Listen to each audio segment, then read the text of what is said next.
पवन सिंह की दूसरी पत्नी ज्योति सिंह ने भी अपनी जान लेने की कोशिश की। आइए चलिए बताते हैं आपको पूरा मामला क्या है। इससे पहले हमारी वीडियो को लाइक कर चैनल को सब्सक्राइब जरूर कर लेना।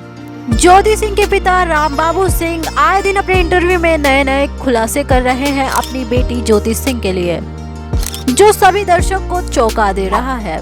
ज्योति सिंह के पिता आए दिन नए नए इंटरव्यू देते आए नजर आ रहे हैं, जिसे खुद ज्योति सिंह नहीं बता पाती। वो सारी बातें ज्योति सिंह के पिता मीडिया के सामने रखते हैं।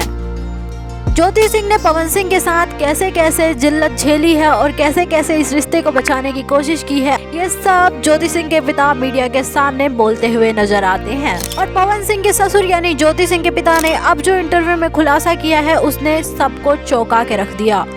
ज्योति सिंह के पिता ने बताया कि ज्योति सिंह आत्महत्या करने की भी कोशिश कर चुकी हैं। ज्योति सिंह के पिता ने अपने लेटेस्ट इंटरव्यू में बताया है कि ज्योति सिंह अपनी जान लेने की कोशिश भी कर चुकी हैं।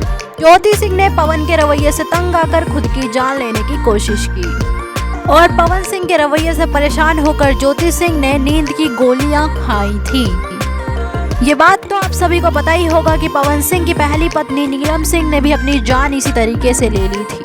शादी के बाद जब ज्योति सिंह पहली बार पवन सिंह के साथ मुंबई गई, तभी से इनके रिश्ते में खटास होना शुरू हो गया था। लेकिन ज्योति तब भी अपने रिश्ते को बचाना चाहती थी, इसीलिए वो सब सह रही थी। इसी सब कारण से ज्योति सिंह ने नींद की गोलियों का ओवरडोज ले लिया था और अपनी जान लेने की कोशिश की थी। ज्योति सिंह के पिता ने बताया कि मेरी बेटी ने इस रिश्ते को 2 साल तक झेला है।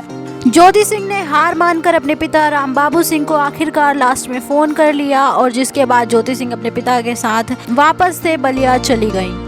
इस बीच पवन सिंह बलिया कई बार गए, लेकिन ज्योति सिंह को कभी लेने के लिए नहीं गए, क्योंकि ज्योति सिंह के साथ पवन सिंह को रहना ही नहीं था। आपकी राय क्या है, आप हमें नीचे कमेंट बॉक्स में जरूर बता सकते हैं।